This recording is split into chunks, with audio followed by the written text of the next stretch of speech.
નમસ્કાર દર્શક મિત્રો, આપના મનપસંદ કાર્યક્રમ એવા ચાય પે ચર્ચા કાર્યક્રમ અંતર્ગત આપણે ઘણા બધા વિષયો પર ચર્ચા કરતા હોય છે અને નિષ્ણાંતોની સલાહ પણ લેતા હોય છે. ત્યારે આજે આપણી સાથે સ્ટુડિયો પર ઉપસ્થિત છે માનવ સેવા ચેરિટેબલ ટ્રસ્ટ અને સદભાવના વૃદ્ધાશ્રમના વિજયભાઈ ડોબરિયા. વિજયભાઈ, આપનું અબ તક સ્ટુડિયોમાં ખૂબ ખૂબ સ્વાગત છે. વિજયભાઈ, તમે અત્યાર સુધીમાં 2,18,000થી પણ વધારે વૃક્ષો વાવ્યા છે, તો આ પ્રવૃત્તિ કરવાની પ્રેરણા તમને ક્યાંથી મળી છે? 4 વર્ષ પહેલાં મેં મારા ગામથી આ વૃક્ષોની શરૂઆત કરી હતી અને પહેલાં આવડું બધું કોઈ મોટું વિઝન નહોતું. મને એમ હતું કે હું મારા ગામને ગ્રીન બનાવું. એટલે સૌથી પહેલાં 5 જૂન 2014ના દિવસે અમે શરૂઆતમાં 12 વૃક્ષો વાવ્યા હતા અને એને 6 મહિના થયા પછી અમે ફરીથી 1000 વૃક્ષ મારા ગામમાં વાવ્યા અને એને પાણી પાઈ અને ઉછેર્યા. ત્યારથી મને એવું થયું કે મારું જ ગામ નહીં પણ મારો આખો તાલુકો ગ્રીન થાય એના માટે અમે એક ઝુંબેશ ઉપાડી અને એનું પરિણામ કે અત્યારે 2,18,000 ઝાડવાઓ એકદમ લીલાછમ છે. વૃક્ષોની જાળવણી માટે આપ શું શું કરો છો અને આપની ટીમમાં કેટલા વ્યક્તિઓ છે? પહેલાં તો ખાલી વૃક્ષારોપણનો કાર્યક્રમ કે એવા અમે વૃક્ષો નથી વાવતા. જે પણ વૃક્ષ વાવીએ છીએ તો પહેલાં કે અમે રોડની બંને સાઈડ વૃક્ષો વાવીએ, ગામના ગૌચર હોય કે ખરાબાની જગ્યા હોય ત્યાં મોટા મોટા રાઉન્ડમાં બગીચા બનાવીએ છીએ. 50થી વધુ તો અત્યાર સુધીમાં અમે એવા મોટા બગીચા બનાવ્યા હશે કે ત્યાં 1000, 2000, 2500, 3000 સુધીના એક બગીચાની અંદર ઝાડ હોય. સૌથી પહેલાં અમે જેસીબીથી બધી જગ્યા સાફ કરીએ, પછી એકદમ લાઇનબંધ નિશાન કરીએ અને ખાડો કરી, પછી લોખંડના પિંજરું નાખી અને વૃક્ષનું વાવેતર કરીએ. અત્યાર સુધીમાં જે કાંઈ વૃક્ષો વવાણા છે 2,18,000 કે તેથી વધુ, તો તમામ ઝાડની અંદર અમે પિંજરા ફિટ કર્યા છે અને પિંજરાની ફરતે એટલા બધા કાંટાની એક વાડ કરીએ છીએ કે તમને ઝાડ તો નહીં, અમારું પિંજરું પણ જોવા ન મળે, માત્ર કાંટા જ દેખાય. અને એ તમામ ઝાડને દર 3 થી 4 દિવસે પાણી પાઈ, સુપરવાઇઝર ગોઠવ્યા છે, સિક્યુરિટી ગાર્ડ છે કે એક પણ ઝાડ સુકાઈ જાય કોઈ કારણોસર તો ત્યાં 3 દિવસમાં જ નવું ઝાડ નખાઈ જાય, કોઈ પિંજરું પડી જાય, પશુઓની નુકસાની જાય તો 3 કે 4 દિવસમાં એક આખી ટીમ છે કે સ્પેશિયલ પિંજરા બદલાવે અને જે ઝાડ સુકાઈ ગયું છે એને ફરીથી પ્લાન્ટ કરે. એટલે એક પણ ઝાડ અમે સુકાવા નથી દેતા કે રેઢિયા ઢોરને નુકસાન નથી થવા દેતા. તમે જેમ કહ્યું એમ કે 2,18,000 આપે વૃક્ષો વાવ્યા છે, તો એમાં કયા વૃક્ષો આપે વાવ્યા છે? એમાં સૌથી વધુ અમે જે દેશી કુળના વૃક્ષો છે, સૌથી વધુ વડ, પીપર, પીપળો, લીમડો, ખાટી આંબલી, કરંજ અને બોરસલી, આ એટલે વૃક્ષો પસંદ કર્યા કે આમાંથી મોટાભાગના વૃક્ષોનું આયુષ્ય 200 વર્ષ કરતાંય વધારે છે. તો મારે ખર્ચ જ કરવો છે તો હું એવા વૃક્ષો પાછળ કરું કે જે વર્ષો સુધી આ મારા સમાજને કામ લાગે. ખાસ કરીને જ્યારે તમે વૃક્ષોની વાત કરી કે આપ એવા વૃક્ષો આવો છો જે લાંબો સમય સુધી રહી શકે, તો એ વૃક્ષોને જાળવણી માટે તમે કોઈ સ્પેશિયલ કંઈ પ્રવૃત્તિઓ કરો છો? એમાં ખાસ કે આ દેશી વૃક્ષો છે એને 2 જ જાળવણીની જરૂર પડે. એક તો એનું રક્ષણ કે જે અમે પિંજરું લગાવ્યું છે, કાંટા લગાવ્યા છે, એને કોઈ નુકસાન ન કરે. બીજું કે 3-4 મહિને કુદરતી રીતે જ કાંટાનો વાયર છૂટી જતો હોય છે તો એને ફરીથી કાંટા બાંધીએ. કોઈ પવનના હિસાબે પિંજરું પડી જાય તો એને ઊભું કરવું. બીજું કે આનું સૌથી અગત્યનું જે કામ છે એને પાણી પાવાનું છે, તો અમે તમામ ઝાડને 3 કે 4 દિવસે પાણી પાઈ દઈએ છીએ. અમારે જે આ ઝાડ ઉછેરવાની સૌથી મોટી ખાસિયત હોય તો એ માત્ર અને માત્ર 2 જ વસ્તુ, એક લોખંડના પિંજરા અને બીજું પાણી. આપણે વૃક્ષો વાવવાની શરૂઆત કયા શહેરથી કરી હતી અને અત્યારે તમે કઈ જગ્યાએ વૃક્ષો વાવ્યા છે? પડધરી તાલુકાના ફતેપર ગામ મારું પોતાનું જ વતન છે, ત્યાંથી અમે શરૂઆત કરી હતી. અત્યારે પડધરી તાલુકાના 40 ગામ સંપૂર્ણપણે જ વૃક્ષથી એકદમ ગ્રીન થઈ ગયા છે. મોટાભાગના રસ્તાઓ અને ગામના ગૌચર, ખરાબાની જગ્યાઓ 40 ગામમાં વવાઈ ગઈ છે. 58 થી 60 ગામ પડધરીમાં છે, એટલે હજી 1 કે 2 વર્ષ લાગશે. એટલા માટે હવે તો એકદમ ઘાટું વાવીએ છીએ. પહેલાં અમે રોડની 2 સાઈડ એક લાઈન કરતા હતા, હવે તો જેટલી જગ્યા મળે એ તમામ લાઈન બંધ અમે જંગલ બનાવતા જાય છે. પડધરી પૂરું થઈ જાય પછી મારે આખો જિલ્લો કે રાજકોટ જિલ્લાના 600 થી 700 ગામડાઓ છે, એ તમામના ઇન્ટિરિયર રોડ, રસ્તા અને એના ગૌચર વવાઈ જાય એવું અમારું અભિયાન છે. તમે અત્યાર સુધીમાં કઈ એવી પ્રકારના કામગીરી કરી છે અને આવતા દિવસોમાં આપ શું કામગીરી કરવાના છો આને લઈને? અમારી મુખ્ય વસ્તુ તો વૃક્ષો છે, એનું પાણી. જો કોઈ મોટાભાગનો ખર્ચ અમારે થતો હોય તો એ પાણી પાછળ થતો હોય છે. અત્યારે અમારી પાસે પાણી માટેના 54 વાહનો છે, ટ્રેક્ટર, ટ્રેન્કર અને બીજા બધા થઈ સૌથી અગત્યનું વાહનોની કિંમતી વાહનો છે 5-6 લાખનું એક વાહન આવે તો એ વાહનો અમે વધુમાં વધુ વધારતા જાય છે. અત્યારે 54 છે પણ અત્યારે જ અમે 15 ટેન્કર બનાવવા માટે આપી દીધા છે. દશેરાના દિવસે એ બધું માલ આવશે ત્યારે 15 ટેન્કર અને 15 ટ્રેક્ટર નવા માર્કેટમાં અમે ઉતારશું. અને જેટલા વધુ વૃક્ષો વાવીએ તો પેલા વૃક્ષ વાવ્યા પેલા ટ્રેક્ટરની ખરીદી કરી લઈ. એ ટ્રેક્ટર અને ટેન્કર થઈ અને જેટલા પાણી પાઈ શકે એટલા જ વધુ વૃક્ષો અમે વાવીએ છીએ જેથી કરી અને વૃક્ષો થઈ જાય. તમારી આ તમે જે પ્રવૃત્તિ કરો છો એમાં કેટલા લોકો તમારી સાથે સહયોગમાં છે? તમારી ટીમમાં કોણ કોણ છે? આમ મેનેજિંગ ટ્રસ્ટી તરીકે બધું હું જ સંભાળું છું. અમારું ટ્રસ્ટી મંડળ પણ છે પણ મોટા ભાગે બધો કારભાર અને નાણાકીય જવાબદારી મારી એકલાની છે. 180 માણસોનો ટોટલ સ્ટાફ છે. મજૂરથી માંડી અને મેઇન મેનેજર સુધીમાં 180 માણસોનો સ્ટાફ છે. એમાં 10-20 વધઘટ થતા હોય છે અને છૂટક મજૂરો હોય છે એટલે 170થી 190ની આસપાસનો રેગ્યુલર અમારી પાસે સ્ટાફ હોય છે. જેમ કામ વધતું જાય એમ સ્ટાફ પણ વધતો જાય છે. બીજું અમારી સાથે ઘણા બધા લોકો એવા જોડાયેલા છે કે જે ટ્રસ્ટી પણ નથી અને પાછળથી આર્થિક સહયોગ આપતા હોય છે, પોતાની બૌદ્ધિક દ્રષ્ટિથી અમને મદદ કરતા હોય છે. એમાં દિનેશભાઈ પટેલ છે, ધીરુભાઈ કાનાબાર છે, સુધીરભાઈ શાહ છે, એવા ઘણા બધા, મિત્તલભાઈ ખેતાણી એનિમલ હેલ્પલાઇનના છે.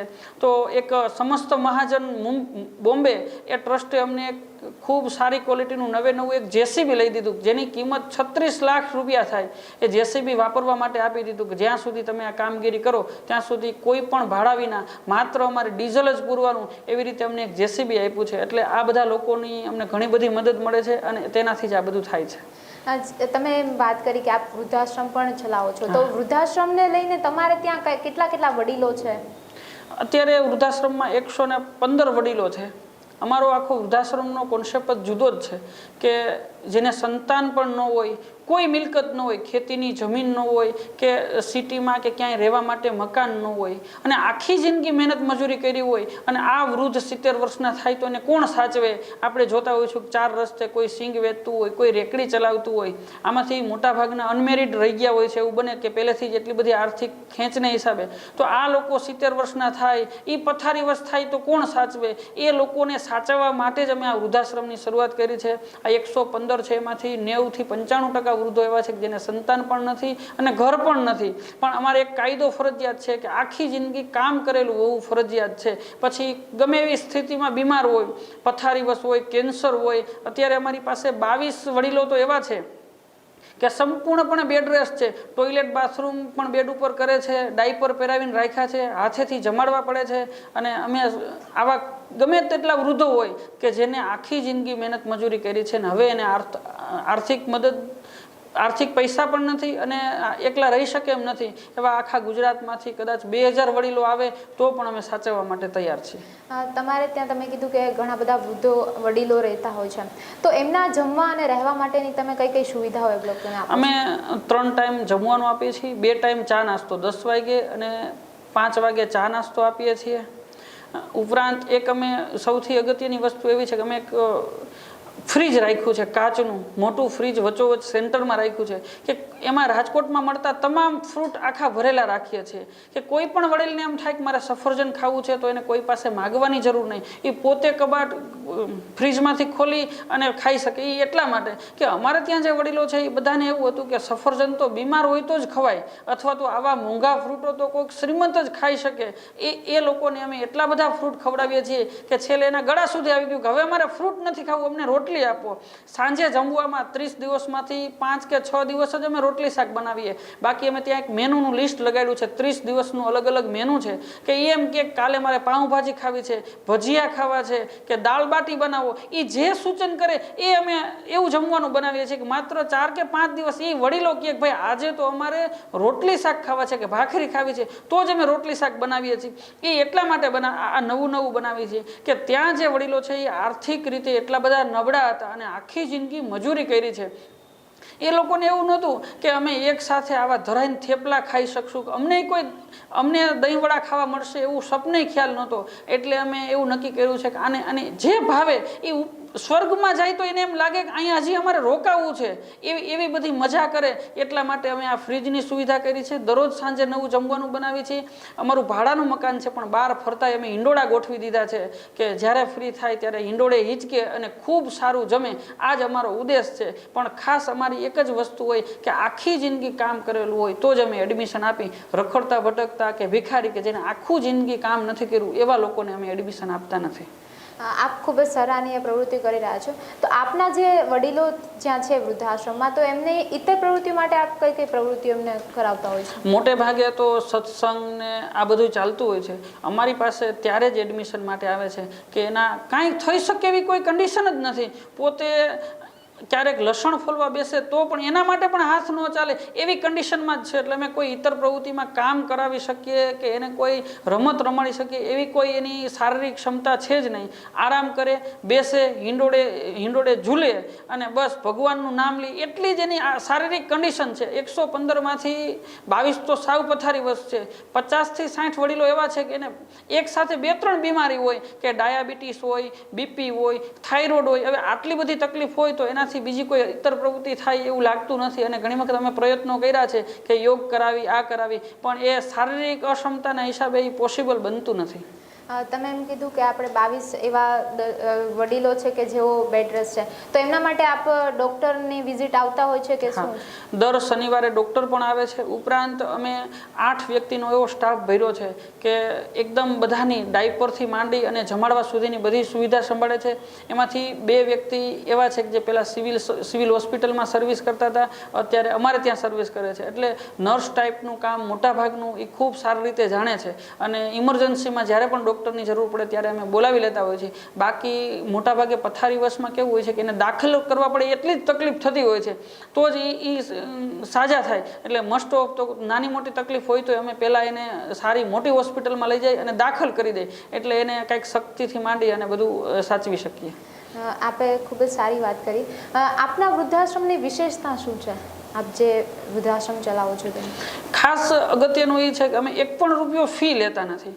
ફી સિવાય પણ ગમે એટલો ખર્ચ થાય તો પણ અમે એ વૃદ્ધો પાસેથી લેતા નથી. અમારી પાસે અત્યાર સુધીમાં 10-15 એવા વડીલો હશે કે જેની પાછળ અમે 4-4 લાખ સુધીનો એક પાછળ દવાનો ખર્ચ કર્યો હશે.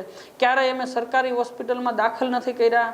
એક પાછળ આટલો ખર્ચ થાય તો કોઈ વડીલ પાસેથી અમે ખર્ચ માંગ્યો નથી કે ભાઈ આની પાસે પૈસા નથી તો એને સરકારીમાં દાખલ કરી. ક્યારેય પણ કોઈ ચાર્જ તો નહીં, કોઈ દાતા આવીને બધાને 200-200 રૂપિયા આપી ગયા હશે તો પણ અમે કોઈ દી અમારી પાસે જમા પણ નથી લીધા. અમે આટલું આપીએ છીએ છતાં એમ કે પૈસા તમારી પાસે રાખો. અને આખા ગુજરાતમાં આવા જેટલા પણ વડીલો હોય પથારી વસ ખાસ તો અમારા સુધી પહોંચાડશે તો અમે એને 100% ફ્રી ઓફમાં સાચવશું. અને જ્યાં સુધી જીવે ત્યાં સુધી તમામ દવાનો ખર્ચ પણ અમારી સંસ્થા ભોગવશે. આપની સંસ્થામાં જે વડીલો રહેતા હોય છે તો એ કોઈ ઉંમર એ લોકોની હોય છે કે આટલી ઉંમર પછીનાને જ તમે વૃદ્ધાશ્રમ? ફરજિયાત છે કે 58 વર્ષથી મોટા હોવા જરૂરી છે. એ એટલા માટે કે સશક્ત હોય. 50 વર્ષની ઉંમર હોય તો ક્યાંક ને ક્યાંક એ કામ કરી શકે એમ હોય, તો જે ખરેખર અશક્ત છે એના માટે અમે જગ્યા રાખીએ. તો 58 વર્ષથી મોટા કોઈ પણ ઉંમરના હોય. અત્યારે અમારી પાસે 60 વર્ષથી 93 93 વર્ષ સુધીના વડીલો છે. પછી ઉપર કોઈ ઉંમર મર્યાદા નથી, પણ એડમિશન માટે અમે 58 વર્ષથી મોટા લઈએ છીએ. કોઈને કોઈ કેસમાં 1-2 વડીલો છે કે ભાઈ પેરાલિસિસ થઈ ગયો હોય અથવા કંપારી હાથમાં આવતી હોય, કામ ન થઈ શકે એમ હોય અને 50 વર્ષની જ ઉંમર હોય તો આવા સ્પેશિયલ કેસમાં નાની ઉંમરમાં એડમિશન આપીએ. બાકી મોટાભાગના અમે 58 વર્ષની ઉપર જ એડમિશન આપીએ છીએ. ખાસ કરીને વાત કરવામાં તો કે આપ જે સંસ્થા ચલાવો છો તો એના માટે આર્થિક સહાય માટે આપ શું કરો છો? વૃદ્ધાશ્રમમાં તો મોસ્ટ ઓફ વૃદ્ધાશ્રમ ત્યાં અમારે તિથિ પણ આવતી હોય છે કે ભાઈ આજે મારો જન્મદિવસ છે તો આજે હું સાંજે મારા તરફથી મિષ્ટાન ભોજન આપીશ. કોઈ વડીલોને કપડાં લઈ દઈએ, કોઈ રોકડ ફંડ અમને આપતું હોય છે. આવી રીતે ચાલતું હોય છે. બીજા અમારી પાસે ઘણા બધા એવા સભ્યો છે કે એ વર્ષે એકવાર અમને 500 રૂપિયાની રકમ આપતા હોય છે. મોટા ભાગનું આખું તંત્ર આ 500 રૂપિયા ઉપર ચાલે છે. કે એક અમારા આશ્રમની વિઝિટ લીધી હોય પછી અમે એની પાસેથી 5 રેફરન્સ લઈ એને વાત કરીએ કે ભાઈ વર્ષે તમારા જન્મદિવસે અમને ખાલી 500 રૂપિયા આપો તો અમારો આ વૃદ્ધાશ્રમ સરસ રીતે ચાલે. તો લગભગ અત્યાર સુધીમાં કોઈએ ના નથી પાડી. અને આવા ઘણા બધા એવા છે કે જે વર્ષે આપે છે, કોઈ 500 રૂપિયા, કોઈ 6 મહિને આપે છે, કોઈ દર મહિને આપે છે. અને આ જે ફંડ ભેગું થાય છે એમાંથી અમારી આ બધી પ્રવૃત્તિઓ ચાલે છે. આપ વૃદ્ધાશ્રમ પણ ચલાવો છો અને આપ ઘણી બધી સેવાઓ પ્રવૃત્તિઓ કરો છો, જેમ કે વૃક્ષો વાવવા. એના સિવાયની કોઈ પ્રવૃત્તિઓ આપ કરો છો? ના, મેઇન અમારા બે જ કામ છે, એક તો વૃક્ષારોપણ અને એક આ વૃદ્ધાશ્રમ. વૃક્ષારોપણની જો આપણે વાત કરીએ તો અત્યાર સુધી તમે આપણે પડધરી તાલુકામાં જ આપણે વૃક્ષારોપણ કર્યું છે, તો હવે આપ કયા કયા ગામના સિટીમાં આપ વૃક્ષારોપણ કરવા જવાના છો? હજી 1 વર્ષ સુધી પડધરીમાં જગ્યા છે, ત્યાં સુધી 1 વર્ષ પડધરીમાં કામ ચાલશે. ત્યાર પછી રાજકોટના તમામ તાલુકાઓમાં જેવી રીતે અમે પડધરી ગ્રીન બનાવ્યું એવી રીતે રાજકોટના તમામ તાલુકાઓને ગ્રીન બનાવશું. અમારી ગણતરી છે કે 5 વર્ષ, આવતા 5 વર્ષમાં 10 લાખ વૃક્ષોને મોટા કરી દેશું. દરેક વૃક્ષની અમારી ખાસિયત એ કે એક પણ એવો ખાડો નહીં હોય કે જે ખાલી હોય, વૃક્ષ સુકાઈ ગયું હોય અને એની જગ્યાએ બીજું ઝાડ પ્લાન્ટ ન થયું હોય. અને આવતા 5 વર્ષમાં 10 લાખ વૃક્ષોને મોટા કરી દેશું. ખાલી વાવેતરની વાત નથી, કારણ કે વાવેતર પિંજરા સાથે વાવેતર ખાલી 400 રૂપિયામાં થઈ જાય છે. જ્યારે એ મોટું થાય 3-4 વર્ષનો પાણીનો અને મેન્ટેનન્સ ખર્ચ ગણીએ તો 1600 થી 1700નો થાય છે. એટલે દરેક ઝાડને અમે એવી રીતે જ રોપીએ છીએ કે એને 4 વર્ષ સુધી અમારે સાચવવાનું છે. આપ વૃક્ષારોપણમાં આપને કોઈનો સહયોગ કે એવું કંઈ મળતો છે? ખાસ અમે એના માટે પણ એક આખી ટીમ બનાવી છે કે દરેક એના જન્મદિવસે અમને એક વૃક્ષ માટે 500 રૂપિયા આપે તો સુરતથી માંડી અને આખા ગુજરાતમાંથી અમને એવી મદદ મળે છે. અત્યાર સુધીમાં કોઈ એવા મોટા દાતા નથી જેને કોઈ અમને 5-10 લાખ રૂપિયા આપ્યા હોય, અને અમે અપેક્ષા પણ નથી રાખતા કે કોઈ મોટું દાન આપે. પણ અમે એમ વિચારીએ છીએ કે દરેક વ્યક્તિ એક વૃક્ષ વાવે. તમારે વૃક્ષ વાવવું છે પણ તમારો વ્યવસાય બીજો છે, તમારી ઘરની આગળ જગ્યા નથી, એ લોકો અમને પૈસા આપશે તો અમે એના નામની પ્લેટ લગાવી અને અમારા પડધરીમાં કે ત્યાં વૃક્ષો વાવી દઈએ છીએ. તો આ જે 2,18,000 વૃક્ષો છે એની પાછળ તો ખૂબ ખર્ચ થયો છે. તો એમાં આખા ગુજરાતની સમગ્ર જ્ઞાતિની જનતા અને યુવાનોનો આભાર છે અને એના જ પૈસાથી મેં આ વૃક્ષો વાવ્યા છે. તમને એ પૂછવાનું હોય કે આપ આટલી સારાની પ્રવૃત્તિ કરો છો તો આપ લોકોને શું સંદેશો આપવા માંગશો? ખાસ દર વખતે મારું જ્યાં પણ ઇન્ટરવ્યૂ હોય કે હોય તો હું એક જ વસ્તુ કહેતો હોય કે જે અગત્યની આ દુનિયામાં વસ્તુ છે એ આ વૃક્ષો છે. તો આખી જિંદગીમાં ખાલી એક વૃક્ષ એક વ્યક્તિ વાવે તો પણ ઘણું બધું છે. રાજકોટમાં 15 થી 17 લાખની વસ્તી છે અને માત્ર 3-4 લાખ જ વૃક્ષો છે. તો એક વ્યક્તિ એક વૃક્ષ મોટું કરે, વાવેતર નથી કહેતો, એક વ્યક્તિ એક વૃક્ષ મોટું કરે, એ જ મારો સંદેશ છે. કે આ ખાસ સાધુ સંતો કે મહંતોની પાછળ દુનિયા પડી ગઈ છે. એટલું જો 5 વર્ષ સુધી ખાલી વૃક્ષો પાછળ પડી જાય તો પણ આખું ગુજરાત ગ્રીન થઈ જાય. અને વૃક્ષો વાવવા એ માત્ર સરકારની જ જવાબદારી નથી, દરેક વ્યક્તિની પણ જવાબદારી છે. આપણે ગમે ત્યારે વૃક્ષોની વાત નીકળીએ ત્યારે એક જ વસ્તુ કહેતા હોય કે સરકાર કાંઈ કરતી નથી. મારા મેરેજ બાકી હોય તો હું ક્યારેય સરકાર ઉપર ઢોળતો નથી કે મારા મેરેજ સરકાર કરાવી દે. તો વૃક્ષ પણ એ મારા ઓક્સિજન માટે છે, તો એ મારે એને ઉછેરવું જોઈએ અને મોટું કરવું જોઈએ. તો દરેક વ્યક્તિ સરકારનો વિચાર કર્યા પહેલાં પોતે એક વૃક્ષ વાવે અને એને મોટું કરે, બસ એ જ મારી વિનંતી છે. વિજયભાઈ, આપના વિશે શું કહેશો? પડધરીની બાજુમાં ફતેપર મારું ગામ, ત્યાં જ મારો જન્મ થયો અને પ્રાથમિક શિક્ષણ મેં ત્યાં જ લીધું. ત્યાર પછી હું રાજકોટ અલગ અલગ બોર્ડિંગમાં રહેતો હતો. કોલેજ સુધીનો અભ્યાસ મેં લેઉવા પટેલ બોર્ડિંગ અને પીડીએમ કોલેજમાં કર્યો. ત્યાર પછી મેં MSW કર્યું. ખાસ MSWમાં જ હું આ સામાજિક કાર્ય અંગે મેં અભ્યાસ કર્યો કે કયા પ્રકારના કામ હોય, અને એમાંથી જ મને કે આ જે વૃક્ષારોપણનો વિચાર છે એ ત્યારે હું અભ્યાસ કરતો હતો ત્યારે પણ ક્યાંય અભ્યાસક્રમમાં વૃક્ષારોપણનો ઉલ્લેખ નહોતો. સામાજિક કાર્ય એટલે લોકો માત્ર ગરીબોની સેવા એવું સમજે છે. અને મોટાભાગની સંસ્થાઓમાં પણ વૃક્ષારોપણ બાબતે સઘન જે એકો એક વૃક્ષ મોટું થઈ જાય એવી કામગીરી થતી નથી. એટલે ત્યારે પણ હું વિચારતો હતો ક્યારે હું ભવિષ્યમાં આગળ વધીશ, મારી પાસે આર્થિક ખૂબ સારી શક્તિ હશે તો સામાજિક સેવા કરીશ, પણ એવી સેવા કરીશ કે જે ક્ષેત્રમાં કોઈ છે જ નહીં. અને આ વૃક્ષના ક્ષેત્રમાં સંપૂર્ણપણે સરસ કામ કરતી હોય એવી બહુ ઓછી સંસ્થા છે. એટલે મેં આજ વૃક્ષારોપણનું નક્કી કર્યું અને એના માટે મારો આ MSWનો અભ્યાસક્રમ છે એ પણ ખૂબ જ મહત્વનો રહ્યો. તો દર્શક મિત્રો, આપણે ઘણી બધી વિજયભાઈ સાથે ચર્ચા કરી અને તેમને ખૂબ જ સરાહનીય પ્રવૃત્તિઓ તેઓ કરે છે. વૃદ્ધાશ્રમ ચલાવે છે અને વૃક્ષારોપણનો પણ તેઓએ અત્યાર સુધીમાં 2,18,000થી વધારે વૃક્ષો વાવે છે. તો દર્શક મિત્રો, આપણે ફરી મળીશું એક નવા ટોપિક સાથે. ત્યાં સુધી તમારી દોસ્ત ખુશીને રજા આપો અને જોતા રહો. અબ તક નમસ્કાર.